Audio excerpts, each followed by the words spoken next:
Neymar brise le silence après sa nouvelle blessure. Hier soir, Neymar est sorti sur blessure lors de son deuxième match avec Al Hilal cette saison. Le Brésilien a pris la parole après ce nouveau pépin. Abou Diaby, Yohan Gourcuff et bien d'autres ont traîné durant leur carrière cette réputation de joueur de cristal à force d'enchaîner les blessures. Neymar Jr., à 32 ans, risque d'intégrer ce cercle. Depuis son arrivée en Europe, le Brésilien a cumulé 37 blessures au total, selon le site spécialisé Transfermarkt.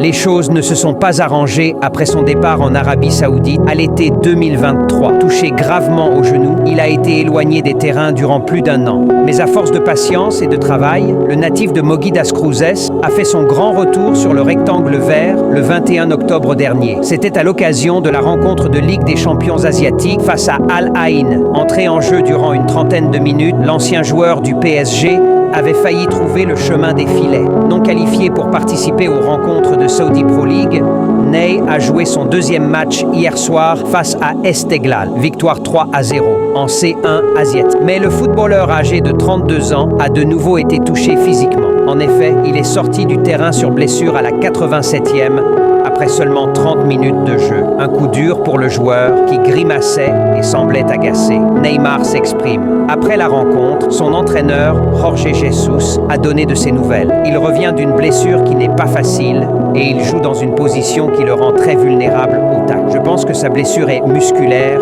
et non au genou. Il devrait être absent pendant au moins 2 semaines. Le coach a aussi rappelé à son sujet « Je ne l'ai pas inscrit en championnat parce que je savais que cela pourrait se reproduire.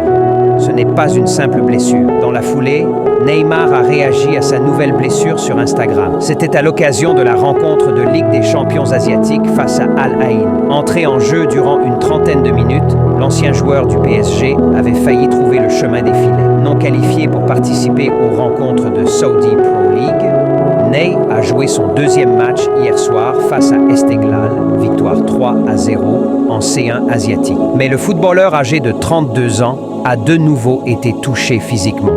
En effet, il est sorti du terrain sur blessure à la 87e après seulement 30 minutes de jeu. Un coup dur pour le joueur qui grimaçait et semblait agacé. Neymar s'exprime. Après la rencontre, son entraîneur, Jorge Jesus, a donné de ses nouvelles. Il revient d'une blessure qui n'est pas facile et il joue dans une position qui le rend très vulnérable au tacle. Je pense que sa blessure est musculaire et non au genou. Il devrait être absent pendant au moins 2 semaines. Le coach a aussi rappelé à son sujet « Je ne l'ai pas inscrit en championnat parce que je savais que cela pourrait se reproduire. Ce n'est pas une simple blessure. » Dans la foulée, Neymar a réagi à sa nouvelle blessure sur Instagram.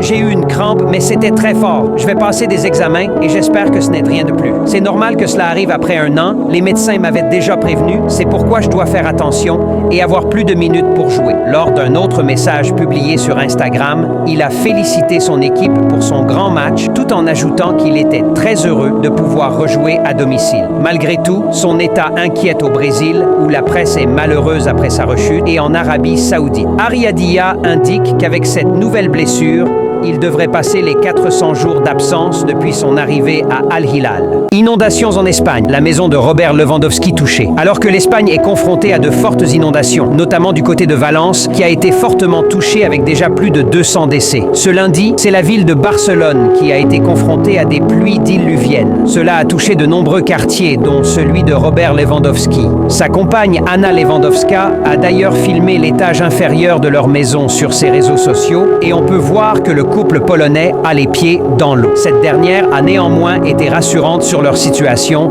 C'est surtout le parking qui a été touché. Le vestiaire du Real Madrid commence déjà à se retourner contre Kylian Mbappé. D'après la presse espagnole, certains joueurs du Real Madrid l'ont mauvaise contre Mbappé à cause de son manque d'implication lorsqu'il faut défendre. Difficile d'émettre un jugement sur les premiers pas de Kylian Mbappé à Madrid. Certes, sur le plan statistique, c'est plutôt correct. Avec 8 buts et 2 passes décisives en 14 rencontres, toutes compétitions confondues. Mais dans le jeu, il a encore souvent du mal et manque aussi bon nombre d'occasions. Sa prestation assez médiocre lors du Clasico face au FC Barcelone lui a aussi valu une bonne salve de critiques venant de la presse madrilène, qui était plutôt bienveillante avec le Bondinois jusqu'ici. Le 24 février 2023, Fluminense a annoncé le grand retour de Marcelo. Formé au sein du club brésilien qu'il a rejoint en 2002, le latéral gauche y a gravi tous les échelons avant de devenir footballeur footballeur professionnel. Entre 2005 et 2007, il a ainsi participé à 40 rencontres, toutes compétitions confondues.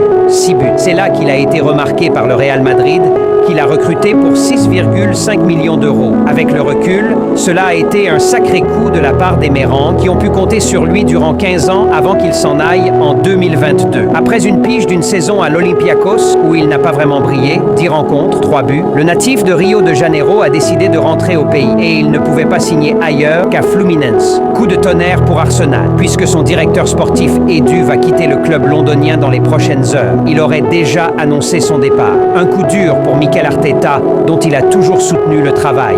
Edu a joué avec les invincibles d'Arsène Wenger, mais n'est pas un intouchable pour autant. En effet, selon les informations du Daily Mail ce lundi matin, le directeur sportif d'Arsenal va quitter son poste. La décision viendrait toutefois de lui, même si elle apparaît totalement inattendue. La raison n'est pas encore véritablement connue, une lutte d'influence en plus haut lieu, n'étant pas considérée comme une justification unique de son choix. Pour Arsenal, c'est un coup dur en plein cœur de la saison, car Edu s'était imposé comme le visionnaire de la refonte des Gunners après des années de médiocrité. Arrivé en 2019 comme directeur technique, il a vite fait l'unanimité et il a gravi les échelons pour devenir le directeur sportif et le maître d'œuvre de la restructuration sportive.